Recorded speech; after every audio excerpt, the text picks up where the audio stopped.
Saya sangat tertakjub bahwa bentar. Apa ini? Saya punya 2 sendok. Oh iya. Saya dengar Bang Yuda ini sangat pro dalam dunia magic, dalam trik sulap ya.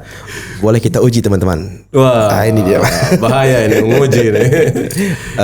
Oke, baik. Kameranya yang mana nih? Ini. Yang ini ya.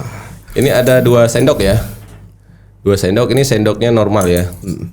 Normal ya. Boleh diperiksa dulu, boleh. Ya. Oh, normal. Masih normal ya. Artinya bukan sendok dibuat-buat, bukan ya. Bukan. Oke. Nah, jadi apa namanya kameranya yang mana? Kameranya? Ini. Yang mana? Yang ini apa yang mana? Ini yang itu? Yang itu? Iya. Oke. Baik, sekarang perhatikan ya. Ini kalau saya begini kan, kameranya yang mana? Yang itu ya. Sebegini kan, tuh. Sebetulnya perlahan-lahan ini tuh sudah bengkok, terlihat nggak? Oh. Ya. Ya. Tadi kan masih sama lurusnya ya. Iya. Kalau kita begini kan, tuh. Ya. Wow. Wahai segala asosiasi ruga, tak minta ilmu serta beramal. DAO Podcast channel tercinta. Bismillahirrahmanirrahim. Assalamualaikum warahmatullahi wabarakatuh. Alhamdulillahi rabbil alamin. Allahumma salli wa sallim ala sayyidina Muhammadin wa ala alihi wa ashabihi ajma'in. Rabbi syrah li sadri wa yassir li amri wahlul 'uqdatam min lisani yafqahu qawli. Sahabat DAO Podcast channel tercinta, alhamdulillah pada kesempatan kali ini kita telah berada di ruangan podcast yang sangat tercinta ini tentunya. Dan telah hadir sosok narasumber bersama kita di sini. Beliau bernama Yuda Pratidina SDS. Beliau merupakan sebagai pembina rumah UMKM dan beliau merupakan S1 Desain Produk Fakultas Industri Kreatif Universitas Telkom Bandung. Masya Allah jauh ya. Dan kemudian beliau berpengalaman di 3D Designer PT Suamedia Bandung dan juga pernah menjabat sebagai Direktur CV Ombak Visual Multimedia Group, dan beliau sangat mahir, bahkan beliau sekarang sedang mengadakan proyek yaitu pengadaan video animasi edukasi hukum pemilu PPK Bawaslu Aceh. Okey, baiklah, langsung saja kita menyapa Abang Yuda. Assalamualaikum Bang. Waalaikumsalam warahmatullahi wabarakatuh. Apa kabar Bang? Alhamdulillah sehat. Alhamdulillah. Kami ucapkan terima kasih banyak telah hadir sama-sama di tempat kami, dan di sini kita akan membahas yaitu terkait dengan UMKM, karena Abang ini bergelut dan bergerak di bidang tersebut ya, dan sangat berpengalaman tentunya. Sedikit-sedikit. Okey, baiklah sahabat DAO Podcast channel tercinta, tanpa menunggu lama, langsung saja kita mendengarkan pembahasan yang akan kita bahas di sini. Kepada Bang Yuda kita persilahkan. Ya, baik. Sebelumnya saya ucapkan terima kasih ya karena saya sudah diundang di podcast ini. Terima kasih banyak. Saya juga punya YouTube sebetulnya. Masya Allah. Ya, jadi bedanya YouTube saya itu fokus pada konten-konten hiburan. Jadi sebelumnya memang belum pernah saya ikut podcast, inilah pertama kali. Ini pertama sekali. Ya. Masya Allah. Biasanya kami yang bikin podcast, kali ini diundang pemirsa di acara podcast. Ya, alhamdulillah. Memang betul kami di Abdia itu pernah membina UMKM ya, dan sampai hari ini juga masih. Total UMKM yang kita bina itu ada 62. 62. Iya. Ya, terdiri dari beragam macam produk khas Abdia. Jadi mulai dari kerajinan tangan itu kelompoknya, kemudian yang kedua ada kuliner, panganan atau makanan ringan. Kemudian yang terakhir ada kreativitas seni. Nah, di seni inilah nanti masuk di situ termasuk musik ya. Kemudian termasuk kegiatan seni-seni yang lain, lukisan dan seterusnya. Seni budaya juga. Tapi kalau khusus untuk seni tari kami belum. Ya, karena kita bicara soal UMKM. Iya. UMKM itu kan klasifikasi usaha ya. Usaha mikro, kecil dan menengah. Artinya suatu kegiatan kreatif yang bisa industrikan ya, yang bisa menjadi suatu kegiatan usaha. Nah, kalau ada suatu sanggar seni yang bisa diindustrialisasikan, Iya. nah, itu masuk ke dalam UMKM. Masuk dalam UMKM. Masuk. Oke. Tentunya kalau kita bicara soal UMKM itu kan berbicara pertama mengenai perbendaharaan, kemudian income kan, uang masuk dan uang keluar, kemudian manajemennya. Memang seperti suatu perusahaan, suatu usaha. Nah, sementara kalau seni budaya seperti tari-tarian itu kan belum ada sepengalaman saya. Belum ada satu kelompok atau manajemen yang mengkoordinir kelompok seni ini sehingga bisa menjadi suatu lapangan usaha baru bagi generasi Aceh ya. Mungkin di daerah lain, di Bandung, di Jakarta, di Medan, mereka sudah mengkoordinir itu. Makanya banyak sekali acara-acara yang memang menampilkan itu kan. Biasanya kita sering mendengar seperti event organizer. Biasanya itu mereka yang mengkoordinir. Nah, event organizer inilah yang nanti masuk di dalam kelompok UMKM itu. Oh, seperti itu. Iya, seperti itu. Oke, baiklah. Kemudian UMKM ini dia di bawah binaan siapa, Bang? Kemenkraf atau Disbudpar? Jadi UMKM itu kan sudah lama ya. UMKM ini yang perlu kita ketahui dia bukan suatu organisasi atau badan. Oke. Tapi hanya klasifikasi usaha. Klasifikasi usaha. Ya, kenapa diklasifikasikan usaha? Tujuannya agar pemerintah itu bisa membina kelompok-kelompok usaha ini secara tepat sasaran. Jadi kalau tidak diklasifikasikan, misalnya mengenai pendapatannya, tentunya metodologi untuk membinanya kan tidak tahu harus bagaimana. Jadi dengan dibagi atau dibuat klasifikasinya, pemerintah bisa secara pasti menentukan metodologi apa yang harus dilakukan untuk membina kelompok-kelompok usaha itu. Jadi kalau ditanya dia di bawah naungan kementerian apa, sepengetahuan saya itu memang antar kementerian saling berkolaborasi ya. Ya, saling berkolaborasi. Memang secara khusus ada kementeriannya, itu Kementerian Koperasi dan UKM namanya. Ya, tapi antar kementerian ini sering koordinasi. Misalnya Kementerian Koperasi UKM, nanti ada Kementerian Perdagangan dalam rangka mengatur harga-harga barang, dalam rangka mengatur biaya produksi dan seterusnya. Nanti ada lagi kementerian yang menggenjot dari sisi pariwisata. Iya, betul. Itu ada seperti Kementerian Pariwisata dan Ekonomi Kreatif. Nah, mereka ini saling bersinergi nanti dalam rangka mendongkrak UMKM ini supaya bisa menjadi lebih mandiri dan sejahtera. Masya Allah. Oke, kemudian UMKM ini dia sangat luas ya. Iya, sangat luas. Oke, gitu, itu. Iya. Oke, kemudian saya melihat ini Bang Yuda ini sebagai pembinaan rumah UMKM. Iya. Jadi atas dasar terbentuknya rumah UMKM ini bagaimana? Jadi dahulu itu kami pernah diminta bantu oleh Bupati Aceh Barat Daya, Bapak Akmal Ibrahim. Masya Allah. Ya, itu pada tahun 2020 melalui SK beliau nomor 412 yang diterbitkan pada bulan Juni tahun 2020. Nah, jadi kita diminta untuk pertama membantu UMKM ini dalam mempromosikan produknya. Kemudian kita juga diminta untuk membina UMKM sehingga UMKM ini benar-benar bisa mandiri. Jadi tidak hanya kita berbicara soal semangat entrepreneurship ya, tapi juga bagaimana nanti mengurus perizinan usaha misalnya. Kemudian kalau UMKM yang di bidang kuliner kita ajarkan pula bagaimana nanti untuk mengurusi misalnya seperti perizinan atau sertifikasi halalnya, BPOM-nya dan seterusnya sampai ide desain kemasannya. Kemudian nanti bagaimana men-setting suatu teknologi yang bisa dipakai oleh mereka untuk mengawetkan makanannya misalnya. Itu harus dipikirkan sampai ke situ. Betul. Ya, termasuk pasarnya, marketplace-nya dan seterusnya. Nah, ini pernah kita lakukan dari tahun 2020 sampai 2022 kemarin saya masih bersama dengan beliau.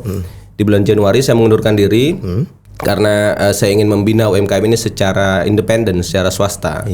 Makanya keluar daripada SK itu kami bentuklah kelompok yang bernama Rumah UMKM ini, yang mana kita mulai membina ibu-ibu yang sebelumnya sudah bersama kami, terus kita bina melalui jalur independen, jalur swasta. Oh, seperti gitu. itu. Iya.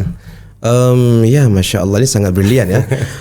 Kemudian kenapa abang punya keinginan untuk bergelut di dalam dunia UMKM? Ya, karena saya rasa yang mungkin saya lakukan saat ini adalah berkontribusi di bidang UMKM. Oke. Ya, dan kalau kita lihat juga Aceh ya, penunjang ekonomi Aceh itu sebagian besar juga pelaku usaha UMKM. Masya Allah Ya, maka secara tepat kalau kita membina UMKM, kita nggak usah bicara soal investasi, mendatangkan investor terusnya itu. Padahal kalau kita hanya fokus concern saja, bagaimana mengelola kearifan lokal, ya, adat istiadat, budaya, kemudian bagaimana kita bisa menciptakan suatu indikasi geografis dari hasil alam misalnya, kita fokus saja pada itu. Saya yakin insya Allah kita bisa menghasilkan produk yang mungkin bisa setara dengan produk-produk nasional. Itu idenya, Bang. Iya, betul. Nah, jadi bukan artinya kita tidak boleh mendatangkan investor. Itu boleh-boleh saja. Tapi realnya yang existing di Aceh itu ya UMKM. UMKM. Iya, betul. Seperti itu. Oke, ini beliau juga sahabat The Podcast Channel, sangat jauh kuliah ya di Bandung ya. Tentu banyak ilmu yang dihasilkan di sana dan bisa diaplikasikan di Aceh. Untuk terkait dengan pergerakan di dalam bidang UMKM, itu pendekatan awal terhadap siapa? Ibu-ibu kah atau bapak-bapak atau anak muda itu bagaimana? Iya, kita pendekatan ke semuanya, Bang. Pendekatan ke semua. Iya. Jadi ide awalnya kan bagaimana supaya adik-adik kita ini, teman-teman kita, keluarga, tetangga, saudara-saudara kita ini bisa muncul semacam jiwa entrepreneurship. Ide awalnya begitu. Nah, nanti setelah muncul ide entrepreneurship, semangat entrepreneurship tersebut, lalu nanti kita bina dia supaya bisa menciptakan produk. Nah, jadi pendekatan yang kami lakukan itu macam-macam ya. Ada yang dalam bentuk kita buat kegiatan pelatihan, seminar, ada juga dalam bentuk lomba. Dan macam-macam juga seperti konten-konten seperti ini. Ya. Jadi tujuan utamanya bagaimana mendongkrak semangat daripada pelaku usaha ini supaya mereka percaya diri, confidence terhadap apa yang mereka lakukan. Jangan nanti karena menjual keripik, membuat goreng pisang, lalu menimbulkan rasa minder. Yeah. Oh, saya hanya penjual goreng pisang misalnya. Betul. Padahal walaupun penjual goreng pisang sekalipun dia adalah toke kan? Iya. Betul. Dia toke, pemilik usaha itu. Tidak ada satu orang pun yang berhak mengontrolnya. Iya, betul. Tidak ada yang veto dia ya. Iya, tidak ada yang veto dia. Iya, betul. Iya, jadi kalau pegawai pun walaupun pegawai perusahaan besar dia tetap pegawai kan. Nah, tapi UMKM ini sekecil apapun usahanya tetap dialah pemiliknya. Maka banggalah menjadi pelaku UMKM. Oh, seperti itu. Oke. Kemudian produk yang sejauh ini yang diciptakan, produk unggulan itu apa, Bang, contohnya? Ya, kalau kami tidak menciptakan produk unggulan, tapi kita ada ciptakan produk sampel. Sampel? Ya, sampel yang bernama keripik pusako. Keripik pusako. Ya, itu satu keripik ya yang dibuat oleh ibu-ibu di desa Kedai Suso. Kebetulan di sana ada satu masjid namanya Masjid Pusaka. Nah, itu terkenal di Abdia itu Masjid Pusaka itu. Ini mengambil nama masjid. Iya, mengambil ide nama masjid. Berkahnya ya. Iya, berkahnya, kearifan lokal juga di situ. Kita beri nama lah masjid bukan Masjid Pusako, keripik pusako. Iya. Ya, nanti akan menjadi sampel bagi pelaku UMKM yang lain. Nah, sementara itu pelaku UMKM yang sudah duluan menciptakan produk, kita perkuat lagi. Oh ya? Ya, terutama soal perizinan usahanya. Kadang kan seperti ibu-ibu ini kan tidak mau repot-repot kan. Iya, betul. Tidak mau repot-repot bagaimana mengurusi izin usaha, apalagi label halal. Iya, betul. Ini juga mungkin melalui podcast ini semoga bisa dilihat oleh pemerintah nanti terkait dengan label halal itu penting sekali. Karena tanpa ada label halal dan sertifikasi dari BPOM agak sulit produk lokal kita ini untuk bisa dipasarkan di marketplace atau di tempat-tempat retail modern. Iya, betul. Ya. Ini retail modern kan sebagian besar menolak ya produk yang tidak ada label halal dan sertifikasi BPOM. Sementara ibu-ibu ini kan bingung ini mau ngurusnya kemana. Betul. Mereka tidak paham. Iya, mereka kurang paham. Kurang paham, betul. Ya. Kurang paham. Memang pemerintah sekarang bagus sekali sudah mulai mengedukasi kan. Kalau bisa nanti dititipkan satu orang konsultan di Abdia khusus untuk itu. Atau di Aceh ada konsultannya. Jadi sehingga ibu-ibu ini bisa berkonsultasi kemana. Nah, kami ini sebagai salah satu tempat ibu-ibu ini untuk berkonsultasi. Ya, gitu. Tidak lebih daripada itu sebetulnya. Gitu. Jadi misalnya ibu-ibu ini ada kendala terkait dengan sertifikasi label halalnya, kita bimbing beliau. Izin usaha misalnya, kemudian terkait dengan desain kemasannya. Kebetulan saya kan kuliah di jurusan desain produk. Desain produk, betul. Nah, jadi memang itu bidang keilmuan saya. Ya, makanya kita ajarkan karena begini, Bang, kemasan itu kan terlihatnya sederhana. Betul. Tapi itu mempunyai peran penting selain untuk memperindah produk. Nah, salah satu perannya adalah untuk memastikan keawetan produk itu. Oh. Iya, jadi semakin bagus kemasannya, suatu produk makanan ini semakin awet, semakin bertahan lama. Iya, betul. Nah, makanya itu menjadi concern kita juga. Jangan nanti kemasan tidak diperhatikan, hanya fokus pada bagaimana menciptakan rasa yang enak kan. Padahal itu penting, sebab sepengalaman kami yang menjadi kendala pada saat ini itu banyak produk UMKM itu yang tidak tahan lama, Bang. Tidak awet ya. Tidak awet. Betul. Ya, jadi 3 bulan itu sudah expire. Nah, kalau kita bicara soal industri, apalagi kapasitas ekspor ya, itu kan harus bertahan lama ya. Karena kalau ekspor saja perjalanan ke Cina saja misalnya itu membutuhkan kan sebulan. Sementara produk ini 3 bulan sudah expire. Jadi habis di kapal saja itu. Iya ya, bahkan sampai ke go internasional ya. Iya, kita harus berpikir sampai ke sana. Iya, kita harus berpikir sampai ke sana. Dahsyat. Makanya kita Aceh ini jangan pesimis. Sebab kita lihat ya, daerah-daerah lain itu kan mereka maju juga karena kearifan lokalnya. Betul. Saya kuliah di Bandung, saya melihat bagaimana orang-orang Bandung itu memang benar-benar membina kearifan lokal mereka. Memang dijual betul itu apa yang menjadi potensi di daerahnya. Makanya mereka mengangkat cerita-cerita seperti Sangkuriang ya. Seperti apa, Tangkuban Perahu. Memang diekspos habis-habisan itu. Tujuannya apa? Untuk menunjang pariwisata yang nanti pada akhirnya akan berdampak pada UMKM. Kita juga mestinya begitu. Nah, belum lagi nanti kita berbicara soal misalnya produk yang pada saat ini beredar itu kan sebagian besar juga dari Jawa Barat. Sepatu yang kita pakai itu kan produksi Jawa Barat itu. Ya, tapi di branding sedemikian rupa sehingga kita menyangka wah itu produksi luar negeri. Padahal itu produksi tangannya ibu-ibu di Bandung itu. Iya, Masya Allah. Sangat kreatif ya. Iya. Dan di Abdia itu sudah ada, Bang, produk yang diekspor atau bukan diekspor ya, artinya dikirim ke luar daerah. Itu di Susoh. Ada pengrajin bulu pancing. Bulu pancing? Iya. Untuk alat mancing? Untuk alat mancing nelayan. Nah, itu mungkin yang beredar di Jawa, Sibolga, itu dari Aceh itu, dari Susoh. Ya, cuma kan seperti itu tidak pernah kita expose. Betul. Nah, sehingga ibu-ibu ini ya mengembangkan usahanya kan sendiri-sendiri. Tanpa ada yang membantu untuk mengekspos itu gitu. Nah, itu mestinya kita bangga seperti itu. Jadi jangan nanti karena UMKM lalu kita menjadi pesimis kan. Nah, itu tidak boleh seperti itu. Oke, Bang. Baiklah. Kemudian sejauh ini Abang sebagai konsultan UMKM, ya konsultan UMKM kan? Saya bukan konsultan, saya pembina aja. Pembina, oke. Iya. Selama membina pada para pelaku UMKM, apa kendala yang selama ini dihadapi oleh para pelaku UMKM selain mengurus sertifikasi LBPOM dan label halal? Ya, kalau kendalanya kita pasarnya terbatas, Bang. Pasarnya terbatas. Ya, karena begini, saya akui ya, saya sebagai masyarakat Aceh, saya masih lebih bangga menggunakan produk nasional. Oh. Iya, jangan kita bicara dulu soal apa yang dipakai, tapi apa yang kita berikan ke anak-anak kita. Misalnya seperti jajanan-jajanan. Saat ini kan masih banyak jajanan-jajanan di luar. Iya, betul. Nah, sehingga dengan demikian UMKM ini kalau dia menyasar pasar lokal ini agak sulit saya rasa. Mengingat pertama penduduk kita memang tidak terlalu banyak, minat beli produk lokal masih relatif rendah. Kemudian pasar yang memang organisir UMKM ini kan tidak ada. Artinya kita bicara soal sektor pariwisata. Seperti saya bilang tadi, Bandung itu semua tentang Bandung diekspos sama mereka sehingga orang tertarik datang ke Bandung. Betul. Sehingga banyak pengunjung datang ke Bandung, maka produk-produk lokal di Bandung banyak pembelinya. Betul. Kita kan kurang hal seperti itu, kecuali di Sabang mungkin. Di Sabang. Tapi kalau di Abdia yang saya lihat itu agak kurang, makanya itu tugas kita, Bang. Betul. Tugas kita untuk meyakinkan orang lain bahwa produk Aceh itu tidak jauh kalah menarik dari produk-produk luar gitu. Bahkan lebih bisa menarik ya. Iya, dan lebih bisa menarik. Ya, nah, untuk bicara mengenai menarik ini kan disitulah perlu ada ilmu desain kemasan tadi. Nah, itu karena apapun ceritanya, walaupun ada pepatah mengatakan don't judge a book by its cover kan, jangan menilai suatu buku dari covernya. Tapi faktanya kalau kita beli buku di toko buku, kita lihat covernya dulu. Jangan salah beli buku. Iya, jangan salah beli buku kan.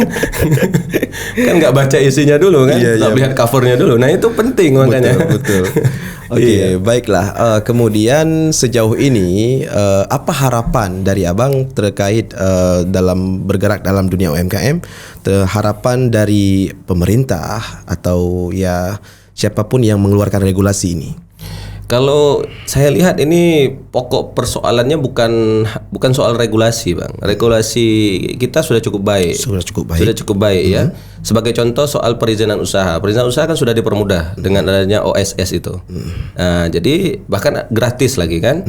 Jadi saya rasa bukan soal regulasinya ini, tapi soal bagaimana mengedukasi masyarakat, memotivasi masyarakat kita supaya bangga menggunakan produk lokal. Itu saja. Nah, jadi apa bedanya kita makan keripik ya kan, dengan kita makan keripik pisang buatan ibu-ibu di Aceh, dengan kita makan keripik ketela buatan pabrik di Jawa misalnya, itu kan ada jauh beda, sama-sama. Iya, sama-sama bahan bakunya dari alam kan. Betul. Ya, cuma yang membuat kita bangga itu karena promosinya secara besar-besaran di media kan gitu. Kemudian kemasannya bangga kita. Sementara kalau keripik yang hanya sekedar disegel menggunakan lilin, ya untuk memegangnya saja mungkin agak enggan kita. Maka itu harus kita pikirkan bagaimana mengedukasi masyarakat kita supaya bangga menggunakan produknya. Nah, jangan lagi ada kata-kata ini buatan orang Aceh kan. Buatan orang Aceh, seolah-olah menghina hasil karya orang-orang Aceh gitu. Sang-sang punya buatan dari kampung kah? Hana elit. Hana elit. Dari mana beli itu? Dari Aceh. Jangan begitu. Jadi itu menimbulkan semangat pesimisme ya. Nah, itu kita baru berbicara soal produk kan, belum lagi soal jasa. Makanya saya lebih baik belanja di tempat orang Aceh, walaupun mungkin secara produk masih lebih bagus kita belanja di tempat lain. Ya kan, tapi setidaknya dengan begitu kita belanja di tempat orang Aceh, itu harus itu. Jadi semangat nasionalisme kita harus tinggi nih. Ya, kalau tidak memang kita akan lebih bangga untuk belanja di retail milik orang lain ya. Ya, sementara belanja di kios-kios ibu-ibu yang di rumah-rumah di kampung-kampung itu kurang bangga rasanya. Hanya karena nggak ada dipasang AC misalnya. Padahal tidak jauh beda ya, sama saja ya. Iya betul. Kemudian baiklah. Berarti kita harus memberikan edukasi kepada si penjual, si pembeli, dan si pelaku apapun yang bersifatnya jasa ya, seperti itu ya. Iya betul. Kemudian ini kita melihat bagaimana culture daerah kita terkait masalah UMKM ini. Adakah sedikit kesadaran atau justru sekarang orang-orang sudah lebih sadar untuk peduli terhadap bergerak di dalam dunia UMKM? Kalau saya lihat ya, dengan kebijakan pemerintah yang sedemikian rupa, saya lihat sekarang sudah agak concern terhadap UMKM ini. Ya, kita bisa lihat faktanya di lapangan, masyarakat mulai tahu tentang UMKM. Mungkin kalau tidak ada podcast ini orang juga nggak tahu UMKM itu apa. Dikira partai politik. Ada mahasiswa yang tanya sama saya, UMKM itu apa bang? Siapa ya pembinanya? Saya bilang bukan organisasi. Tapi di bagian dari kelompok usaha, klasifikasi usaha.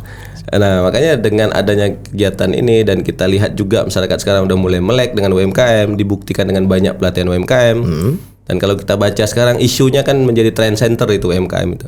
Nah, saya rasa ini sudah cukup baik, tinggal nanti bagaimana kita merawatnya, membinanya supaya kita tidak hanya semangat ya, tapi juga benar-benar bangga betul menggunakan produk lokal gitu. Betul. Ya, mulai dari atas ke bawah sebetulnya kalau itu fokus saja pada produk Aceh ya, maka uang kita nggak harus kita buang ke luar daerah, cukup berputarnya di Aceh saja karena setiap hari kita belanja itu. Betul. Iya. Ya, setiap hari kita belanja, apa bedanya kan kita pakai produk lokal dengan produk luar? Makanya saya selalu sampaikan sama kawan-kawan, kalau bisa memang belanjalah di daerah, walaupun itu hanya di toko sebelah, gitu. Betul.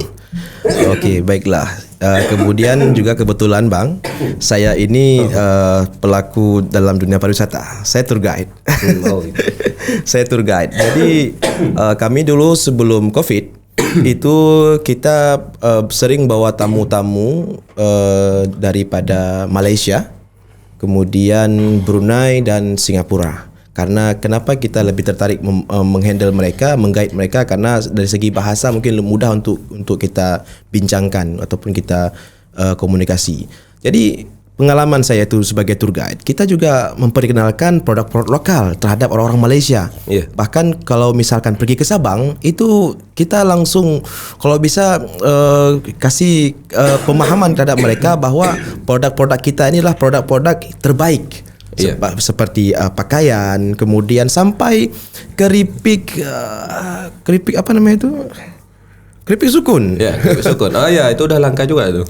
Jadi di Sabang itu di Sumur 3 kalau tidak salah, itu ada bapak-bapak dia ikat keripik sukun, dia masukkan ke dalam plastik. Saya bilang itu enak tuh, sedap. Kemudian mereka sedap. Kita beli. Mereka beli borong. Ya. Seperti itu. Baik, itulah artinya kan ada upaya dari abang untuk menyampaikan informasi itu ke orang luar kan. Nah, cuma kan jumlahnya tidak masif. Maka harapan kita memang kalau bisa semakin masif orang yang datang ke Aceh, begitu. Karena dia akan sebanding bang antara hasil penjualan UMKM dengan minat orang datang ke Aceh itu sebanding lurus itu. Artinya kalau memang kita mengandalkan orang-orang turis yang membeli produk itu, artinya kita harus memastikan mereka datang kemari kan? Iya. Ya. Maka kalau tidak ada, berarti kita tidak bisa pastikan itu. Makanya saya bilang tadi UMKM ini juga harus berpikir, mereka harus bisa cari pasar alternatif. Karena bicara soal sektor pariwisata, mungkin yang paling populer di Aceh di Sabang. Betul. Ya kalau di Abdia kan tidak begitu populer. Sebetulnya antara UMKM ya, dengan kepariwisataan itu punya koherensi. Dia saling berhubungan ya. Betul. Variabelnya tuh horizontal gitu. Nah, artinya kalau kita berharap bahwa produk Aceh ini untuk dibeli oleh orang-orang luar, artinya kita harus bisa datangkan orang-orang luar itu ke Aceh. Nah kan? Nah, persoalannya itu kan tidak dilakukan secara masif. Iya. Nah, karena kenapa? Kita kurang mengekspos apa yang bisa kita jual kepada orang luar Aceh kan? Betul. Nah, makanya UMKM harus berpikir untuk menciptakan pasar alternatif. Artinya tidak hanya mengandalkan sektor pariwisata saja, melainkan mereka harus berpikir bagaimana menjual produk keluar daerah. Nah, namun kalau menjual produk keluar daerah, variabelnya kan banyak, masalahnya itu kan banyak. Salah satunya tadi sertifikasi halal misalnya. Kemudian yang terkait dengan teknologi pengawetan produknya itu. Nah, ini juga harus kita pikirkan. Makanya kalau kita lihat sekarang dalam skup nasional, seluruh kementerian itu sedang berupaya semaksimal mungkin bagaimana menunjang UMKM ini. Karena suka atau tidak, Aceh ini lebih tepat untuk kita kembangkan UMKM. Betul. Iya. Dan penunjang utama perekonomian Aceh hari ini adalah UMKM. UMKM ya. Iya. Dan pada tahun 1998 ketika terjadi krisis moneter. Yang bertahan itu UMKM. Dan juga ketika kemarin terjadi COVID-19 yang bertahan itu juga UMKM. Banyak pabrik yang memecat pegawainya, betul. Ada toko yang tutup dan seterusnya. Tapi masyarakat masih bisa berjualan di rumah-rumah secara online. Ya itu kan bagian dari kegiatan UMKM. Makanya jangan minder dan jangan pesimis menjadi bagian UMKM. Jangan insecure ya. Ya karena UMKM itu adalah pahlawan ekonomi nasional. Masya Allah. Punya deep impact yang sangat luar biasa. Punya deep impact yang luar biasa. Dan juga dalam masa kemerdekaan kan kita lihat saudagar-saudagar kemarin itu yang berjuang bagaimana supaya Indonesia ini bisa merdeka kan. Mereka kalau hidup di zaman sekarang kan juga bisa kita bilang sebagai pelaku UMKM. Betul. Begitu. Karena dulu pribumi untuk menciptakan pabrik kan mustahil kan. Betul. Paling-paling bisa pribumi dulu itu jual kain, jual rencong, jual satu hal yang terkait dengan kearifan lokal, rempah-rempah ya. Betul. Itu kan bagian dari UMKM. Coba bayangkan kalau VOC saja mau bekerja sama waktu itu karena terkait dengan rempah-rempah ya.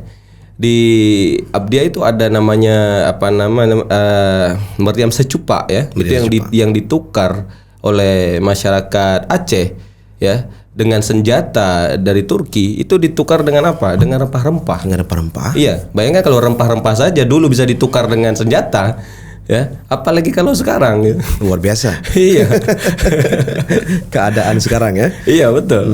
Oke, baiklah sahabat Deo Podcast Cinta Tercinta, Masya Allah ini kita akan melihat sebuah atraksi ya teman-teman sekalian. Dan saya sangat tertakjub bahwa bentar. Apa ini? Saya punya 2 sendok. Oh iya. Saya dengar Bang Yuda ini sangat pro dalam dunia magic, dalam trik sulap ya. Boleh kita uji teman-teman. Wah, ini dia. Bahaya ini menguji ini. Oke, baik. Kameranya yang mana ini? Ini. Yang ini ya. Ini ada 2 sendok ya. 2 sendok, ini sendoknya normal ya. Normal ya. Boleh diperiksa dulu, boleh. Ya. Oh, normal. Masih normal ya. Artinya bukan sendok dibuat-buat bukan ya. Bukan.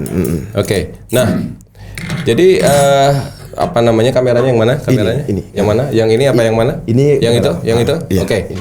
Baik, sekarang perhatikan ya. Ini kalau saya beginikan, kameranya yang mana? Yang itu ya. Sebegini kan, tuh. Sebetulnya perlahan-lahan ini tuh sudah bengkok, terlihat nggak? Oh. Ya. Ya. Tadi kan masih sama lurusnya ya? Iya. Kalau kita begini kan, tuh. Ya. Wow. Masya Allah. Ya. Padahal ini kan sendok yang keras, coba di bengkokkan, kan keras itu, kalau begini kan keras ya. Keras ya. Iya. Nah, kalau kita beginikan lagi, perhatikan ya, kalau kita beginikan lagi, dia akan seperti ini, terus begitu ya. Dia akan naik terus tuh. Perlahan-lahan ya. Kameranya mana ini ya? Ya, akan naik terus. Wow. Ya, seperti ini. Oke. Dia kan semakin bengkok lagi tuh. Ya. Perdana di DAO Podcast. Oke. Ya. Jarang-jarang seperti ini. Wow, dahsyat. Silakan. Allah. Iya. Ini bukan gimmick, ini betul beneran ya. Iya. Ini beneran teman-teman. Masya Allah. Luar biasa hebat. Iya, terima kasih banyak. Mungkin biasa. perlu dijelaskan dahulu ya. Iya. Itu kan sulap ya. Ya, sulap itu adalah salah satu dari buah pikir kita. Ya, bahwasannya manusia ini memang dibekali cara berpikir kan, untuk bisa menciptakan beragam macam keajaiban. Iya. Nah, ini bagian daripada kreativitas. Nah, maka dari itu kalau kita hubungkan dengan UMKM tadi, ya, itu ada korelasinya. Ada korelasinya. Ada, ya. Karena UMKM ini adalah suatu kegiatan atau proses industrialisasi kreativitas. Jadi kreativitas yang ada di masyarakat, kemudian diolah, diindustrialisasikan sehingga bisa menciptakan produk.